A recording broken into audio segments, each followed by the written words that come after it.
Welcome to Econ Thought, the podcast for the Society of Professional Economists. I'm the host, Filippo Gaddo, and today I'm pleased to have our guest, Professor Stephen Millard, who is Deputy Director at the National Institute of Economic and Social Research, and where actually his expertise is in macroeconomics, monetary policy, fiscal policy, also labor policy. So definitely a good conversation today. Prior to joining the NISA, Stephen was for 26 years, I believe, at the Bank of England. So a very distinguished career. So we'll definitely have a good insights into what might be happening also on monetary policy in the next few months. So welcome, Stephen, to the podcast. It's good to be here. Thank you.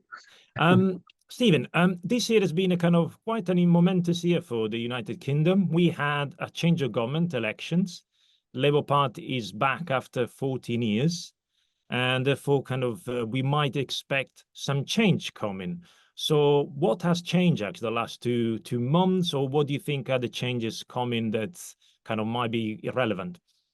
Well, that's a very good question. It's very hard to change anything in 2 months. But one thing I have noticed is there's been a little bit of an increase in consumer confidence. So the sort of the post-election bounce that you expect to see, we've seen a little bit of that. And actually, that's been positive for GDP, or at least was for a little bit.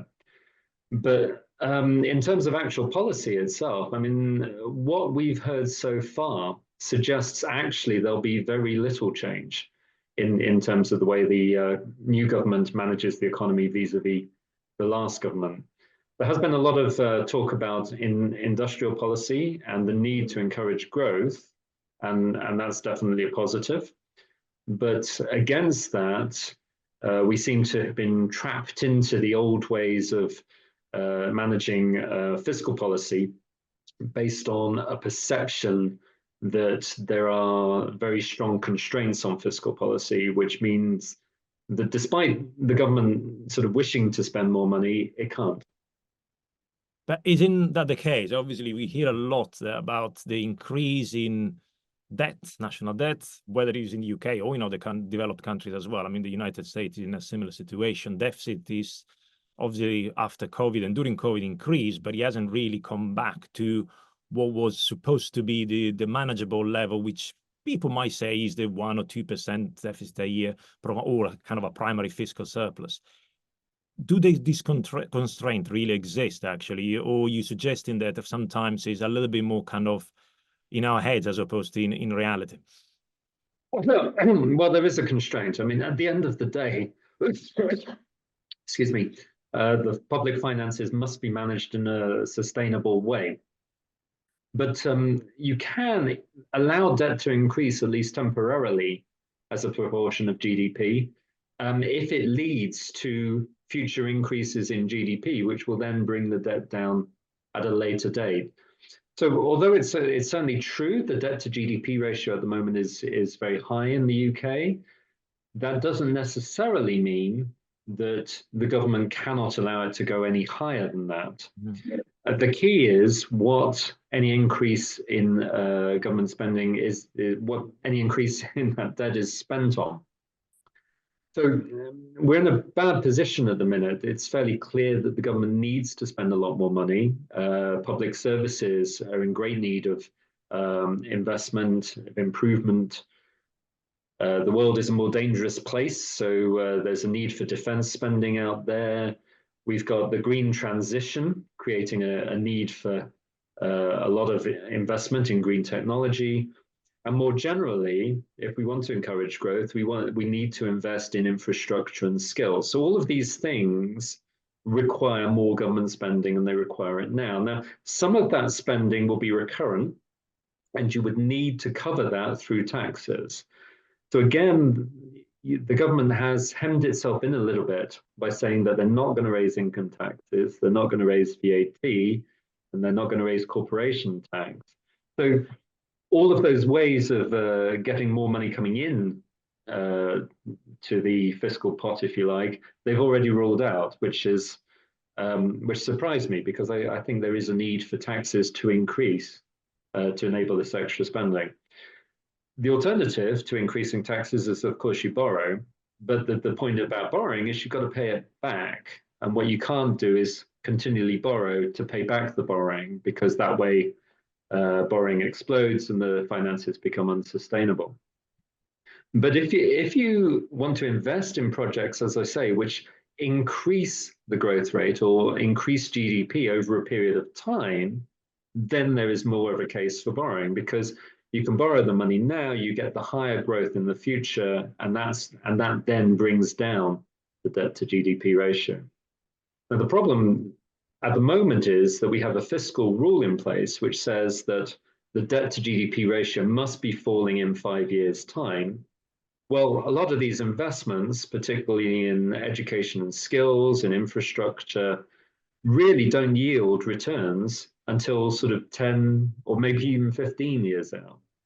So there's a question there that those kind of investment that we need in order to increase growth, there's a kind of a inbuilt tendency not to do it, because given the current fiscal rules, you don't get that extra growth soon enough. Yeah, no, that's a good point. I mean, one of the reasons that we're having fiscal rules in place sometimes is to provide some level of credibility and certainty, actually, that, as you said earlier on, that the debt is not going to explode in the longer term. And it is similar in a way, probably from your work at Bank of England, and you do very well, about the debate around discretion versus rules in monetary policy. It's similar in fiscal policy, I assume, where you want some rules that says, well, we're not going to explode the deficit beyond 5 years, therefore we need to put our rules in place. So is your suggestion that we should not have the rules, or that the rules should be different to allow for some kind of longer term investment, particularly when it comes to infrastructure and other kind of longer term projects? Well, in an ideal world, what you would have is you'd have a complicated rule that said that certain in public investment, you look at the effect on debt to GDP ratio over a longer period of time, whereas current spending, basically you want to cover that sort of immediately, because it just adds to the debt without giving you that higher growth in the future. But the trouble is, of course, complicated rules are very hard to understand. Mm-hmm. And if you want to maintain credibility, which is the key point you made, that would argue for simple rules. The trouble is that the simple rule we have, as I said, acts as a disincentive to exactly what you want to happen. So maybe you want to look for an alternative way of achieving that credibility. And one way you might do that is by giving power to an independent authority to say, okay, if you maintain spending and taxation on these particular paths, then that will explode. Or alternatively, 10, 15 years out, we see the benefits and we actually see debt to GDP coming back in. And that independent, the obvious candidate to be that independent authority is the OBR. Yeah. And the OBR indeed have a track record of publishing reports on showing the long-run sustainability of public finances. Indeed, their latest fiscal risks and sustainability report came out just last week. And in that, they were plotting out the debt to GDP ratio over a very long period of time. So it's clear that they have the technical skills to be able to do that. And they have the independence, which would give credibility to the government. So maybe the idea would be to replace a rule with a requirement for the OBR to assess long-run public sustainability a given number of times a year, say twice a year. Yeah. And the analogy to monetary policy is, of course, the Monetary Policy Committee, who are completely independent, who are given a target, an inflation target, and are told to do the job of achieving that target. Yeah.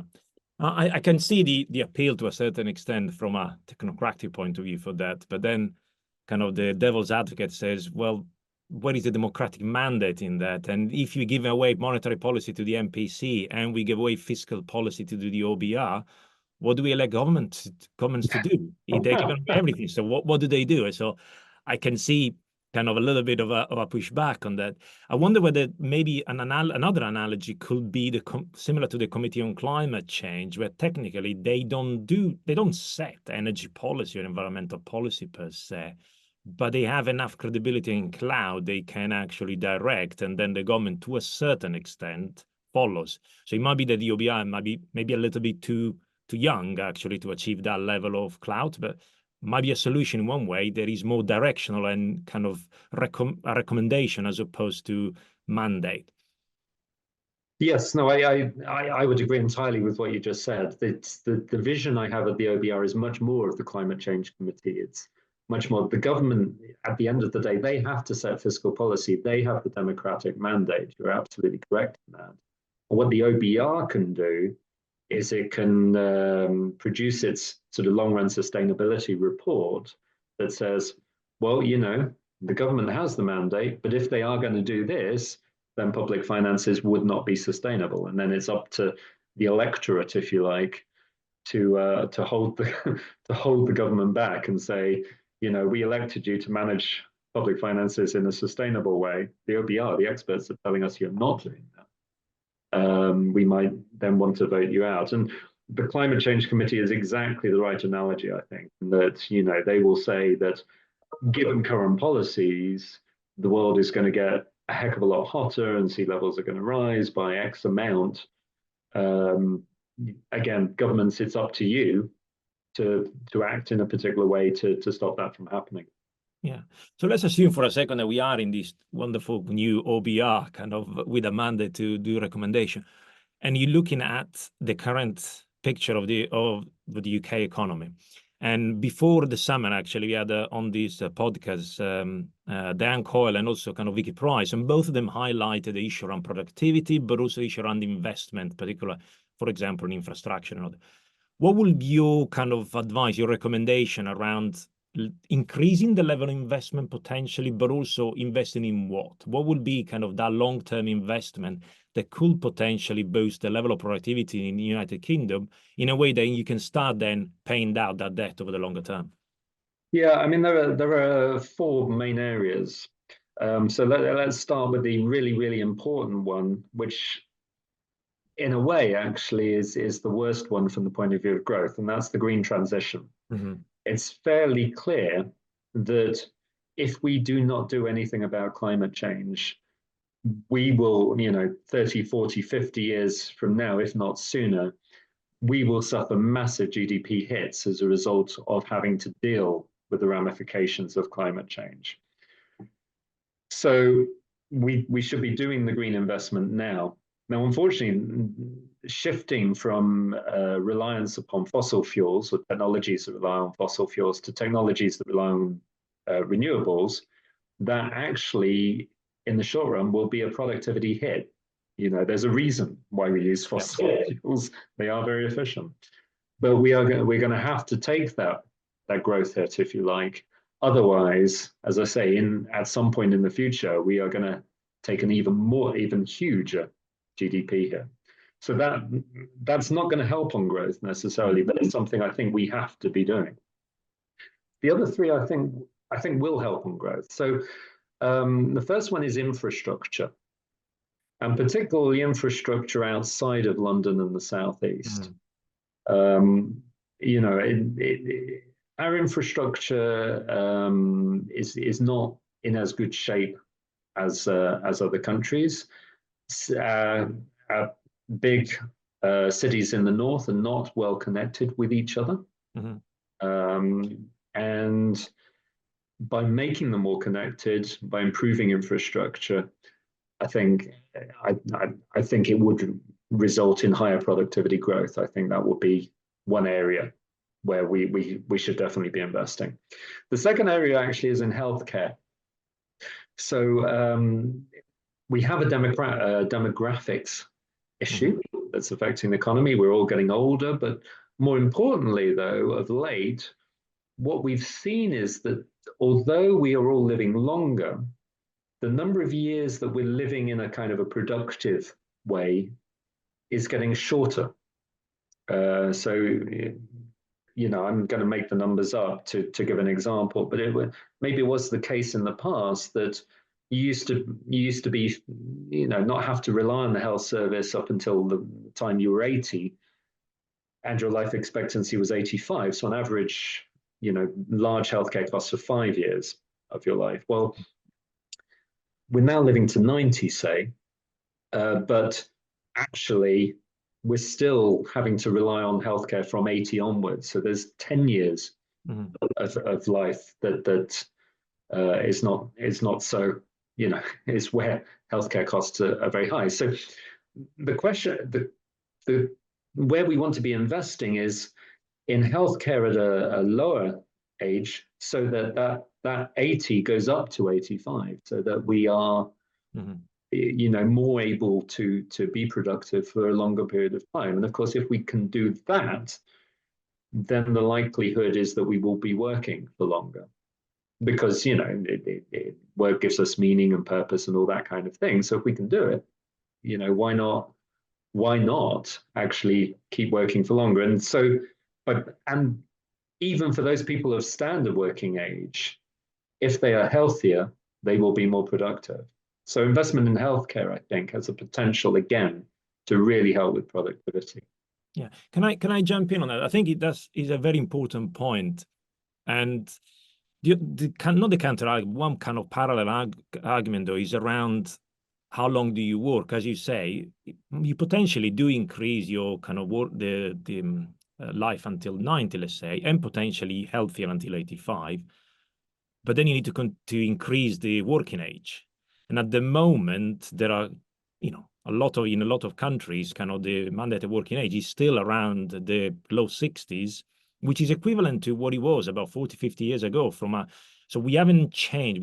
Our lifespan might increase, and if healthcare is kind of, as you say, increases our kind of healthy lifespan as well, we also need to change our approach to work, in a sense that we need to contribute more over longer periods of time. Otherwise, we're only increasing those 20, 25 years, and in reality, people are not really contributing. So there is a change in attitude as well that need to happen as well.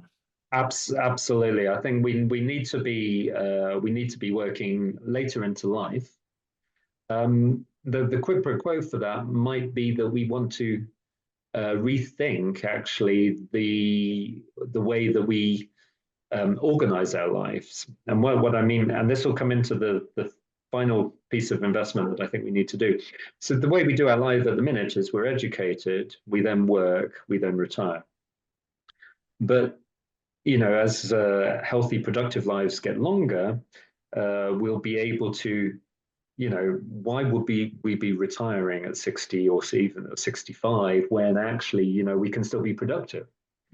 But actually, one of the reasons a lot of people do stop work at 60 to 65 is because, quite frankly, they have skills that were relevant when they started work, age 25, but are somewhat less relevant today. So an alternative model is one where people work for a period of time and then they go back into education, reskill, and work for another period of time. And they could do that more than once through their lives. And the whole point would be that, this idea of a retirement age of 60, 65 is sort of replaced by, well, you know what, I'm going to keep that combination of education and working up all the while I'm still living a healthy, productive life. But it's a massive change in mindset, say, and it's. I think to introduce a higher retirement age would be, of course, politically extremely controversial. But I should credit this. It's not my thinking, really. That it's the book The 100 Years Life by Andrew Scott and I think it's Lynn Grattan, and they have a couple of books actually where they talk about this need to rethink the life cycle, if you like. But I was going to say that actually brings me into the final area of investment, which is education and skills. It's fairly, we have a strange position in the UK, in which we have some of the best universities in the world, and yet quite often we have complaints from employers that people they're hiring do not have the skills that they need to be able to do their job, and in particular, a lot of basic skills. So there's a question about education at secondary school level. Are we giving everybody the basic skills they need for life? And then at the university level is, are we giving people the kind of the technical skills they need to do the jobs that actually are existing for them now? And so sort of rethinking that, and in particular, not leaving behind those people who don't go to university. So thinking of ways of skilling up, if you like, those people who might not necessarily appreciate the sitting down, being lectured to approach of a university. So that will be the final thing. So to sum up, infrastructure, particularly out in the regions, healthcare and education and skills, I think they're the key areas where the government should be investing. The fourth being the green transition. Yeah, no, absolutely. And I think they're all kind of relevant. I mean, it's interesting you mentioned healthcare and education. There was a kind of a chart that has been going around on social media about the increase in costs in various sectors and various products and goods and services. And they show that a lot of them actually over the last 20, 30, 40 years have actually stayed the same or gone down. But education and healthcare are two areas where actually they have increased. And it's not for lack of investment. This chart was particularly focused on the United States, but I'm pretty sure for United Kingdom it's going to be very similar. So you have education and healthcare, actually costs have gone up massively, but actually the potential is that there's still kind of areas that need further investment. So my question will be, are we in danger to continue pouring money and actually inflating the cost of these two sectors, but actually not cracking the problem? And I might throw in a suggestion, and I know it's probably a little bit of a cop-out, and a lot of people talk about maybe AI or digital solution, maybe the ones that help actually reduce those costs and make a little bit of a change, because we have been discussing healthcare and education probably for about 20, 30 years, and the problem hasn't got any better. Yeah, no, so it is certainly the case the costs have gone up in healthcare and education. In this country, I think that's fairly clear. Again, the OBR concentrate on healthcare actually in their fiscal risk and sustainability report that came out last week. But where I would slightly disagree with this is that I think actually it's lack of investment that has a lot to do with that. Mm-hmm. You know, the lack of investment in equipment at schools, mm-hmm. and particularly in NHS hospitals, and the lack of investment in new hospitals as well. Yeah, that because you have healthcare staff working with outdated equipment, shortages of equipment, their productivity will not be as high as it would be otherwise. And you don't necessarily notice that when the lack of investment starts. It takes a period of time, you know, to begin with, people just quite literally work harder. But there comes a point where they just can't do it anymore. And you really begin to see the decline. And then, of course, in healthcare, we were hit by COVID, which, you know, put such a strain on the health system that you know, that was, if you like, the straw that, it's much more than the straw, but it was the thing that finally broke the camel's back. So I think it's been a lack of investment over a long period of time in both healthcare and education is one of the reasons that we actually need to increase investment now. I mean, the subject to that there is, of course, I think the Baumol's law that says, you know, I mean, service, it's harder to achieve productivity advances in services than it is manufacturing. But as you say, actually, the AI revolution potentially mm-hmm. might be able to do that. If it can, then that'll be fantastic. But even if it can't, I think there's been a lack of investment in equipment, that in buildings, and maybe in the staff themselves, the NHS and staff in schools themselves. There's been a lack of investment in all of those things, which over a period of time has led to this large increase in costs that we've seen. If we can get the investment in now, I truly believe we can bring costs Yeah. down. Yeah.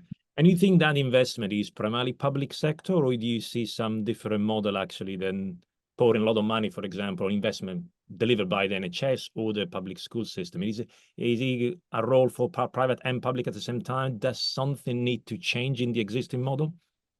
I think there is quite clearly a role for both. Mm-hmm. I think the extent to which you want the drive to be led by public investment or private investment, I think that's in many ways is a political choice. Mm-hmm. But what is absolutely clear is we need that investment to come in from somewhere. Now, if you were more on the private sector side of the argument, you you would be thinking in terms of investment in private schools, investment from private companies into multi-academy trusts, all those kind of things. The current government clearly is not a fan of either of those. Yeah. You know, well, if you're not going to have that sort of investment coming in, then it's got to come from the public sector. But as I said, that's kind of a political choice in a way. Ditto for hospitals. I mean, it's if there's one way of losing a lot of votes very quickly in this country, it's to even suggest that you might get more private healthcare. Yeah, but I wonder whether there is a class situation where it's a little bit of a kind of something that, as you said, it loses a lot of votes and has been for a long time, but at some point things might change, whether there is needed some sort of another crisis to a certain extent to bring that along. But I mean, do you think actually on that, the investment picture, currently the Labour kind of policy and the manifestos and the program that has been in place is going in the right direction, not enough? But just to give a feel, well, you're looking at another next 4 or 5 years of this particular kind of parliament. Do you think there's something need to change, or does the government have probably 1 or 2 years to see actually how it develops at the beginning? So what will be your thoughts, or if you were to, in the OBR, kind of give advice to the government now? Yeah, I think so. I think a lot of what they're doing is the right kind of thing. So setting up the National Wealth Fund, just a general sort of gathering together of people and working out how to increase investment that they're doing. I think that's all good. I think that the numbers involved are too small. I think they need a lot more investment, and from the private sector as well. But again, you know, they have rather hemmed themselves in with the whole fiscal policy and fiscal rules that we were talking about to begin with. You know, why not say, for 5 years, I'm going to raising the basic rate of income tax to, I should know what it is off the top of my head. I'm going to raise the basic rate of income tax by 5 percentage points. I'm going to do that for 5 years and 5 years only, and I'm going to use the funds that I get out of that to massively ramp up public investment. That, you know, is an option that they've just completely ruled out because they said we're not going to raise income tax. Ditto, you know, a couple of percentage points on VAT to help finance this increase. So they've ruled it out, which then takes us back to, well, okay, at that point you have to borrow to increase public investment. But that's effectively ruled out via the current fiscal rule on debt having to be falling in 5 years' time. So maybe they will kind of finesse that by coming up with a more complicated fiscal rule that exempts particular forms of public investment from the debt rule. As I said, it'd be quite complicated, and you lose the credibility you get from simple rules as a result of that. But you know, maybe that's the only way that they'll be able to do it under the current system. And they certainly, as I say, I mean, the listening to what they have to say on growth and investment is very encouraging. But what's somewhat less encouraging is that at the same time that they're ruling out the sources of funding for that extra investment. Yeah, absolutely. And I think I agree with you that having the government, the Labour government coming in with a strong emphasis on growth is important. particularly because that might have been in the mind of certain voters about what Labour government probably is always, particularly over the last kind of 10 years, might be a little bit less keen on growth, but definitely having that is important. But you're right, I mean, the level of investment, if you're constrained, there might be ways to do that. Whether you can earmark any kind of borrowing or any taxes, I'm not sure how much Treasury might like that particular solution, but that might be kind of something that needs to be done. I mean, before we conclude, just one comment, a question around your first point, sorry, your second point about infrastructure, particularly to promote kind of more growth in the regions. It's quite well known, obviously, one of the big problems for the United Kingdom, particularly when it comes to productivity, is the lack of productivity in cities or in regions outside London.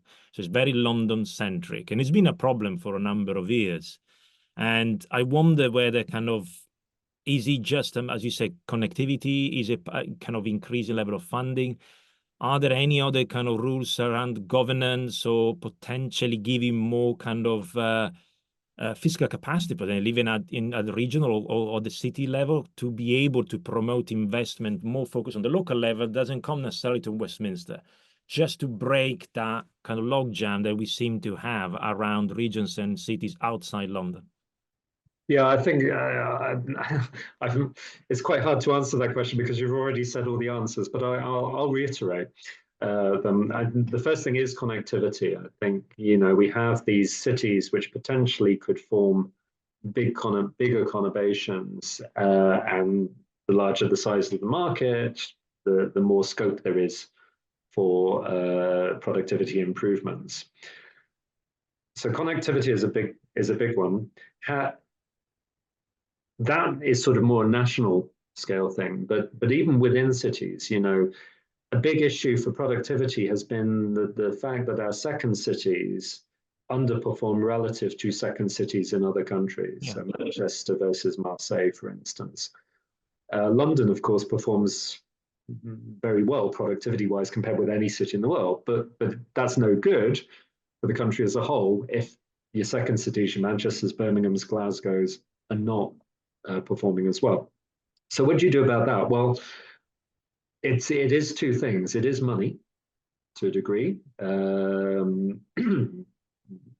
Public sort of local authority finance has been a problem issue, shall we say, for, as long as I can remember. So even when I was at school, there were big issues over local authority funding.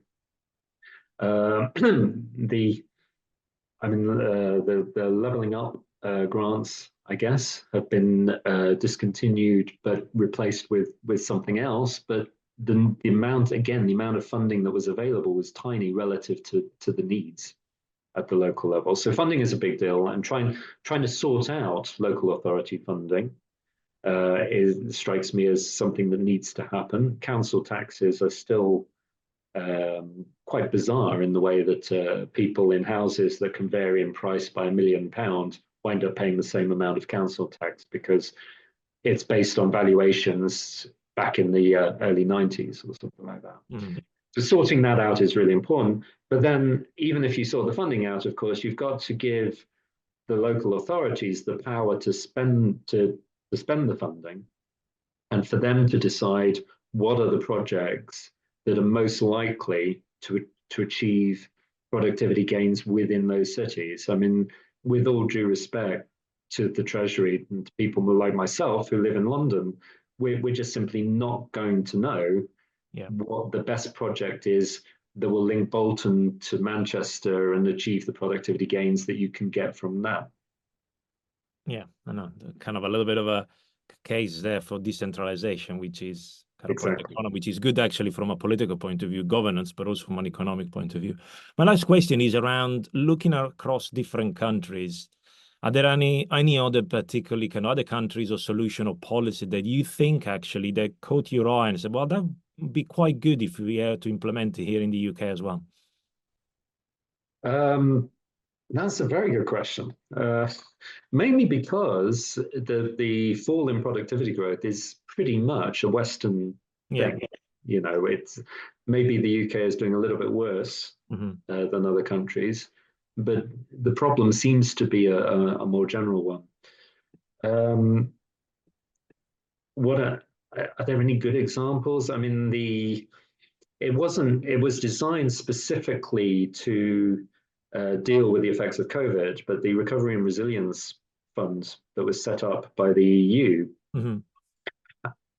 potentially, although there are problems with it, I don't want to go into, but potentially that has led and will continue to lead to a quite marked increase in investment in precisely the things that we were talking about earlier: education and skills, green transition, digitization, that kind of thing. And the whole idea of that was that, we need to do this public investment if we're going to move forward. And they're offsetting the actual costs of that, I think, over a period of 40 years or so. So there's a recognition that this is longer than 5 years. And it's at an EU level, I guess, which means that the individual countries' fiscal rules are not affected by that. But some kind of scheme like that is very much long term, where the funding, it's driving towards more public investment, where the public investment itself is specifically in the areas that we were talking about. I think something like that, if the Labour government were to introduce for the UK, I think would be a good thing. Yeah, that's a very good example, and obviously, kind of from Italy as well. The problem with the recovery fund has been the capacity and the capability to spend it actually on time, which is Exactly. sometimes is an issue, kind of ironically. But also, obviously, last week we had the Draghi report that highlighted some other areas where the European Union is falling a little bit behind, and there are suggestions there. And I'm sure in Europe they will discuss quite a lot how feasible those solutions are. But thank you very much, Stephen. Our guest today was Stephen Millard. He's Deputy Director at NISA, and we had a great conversation around the UK economy. Thank you for being with us today. It's been a pleasure. Thank you very much.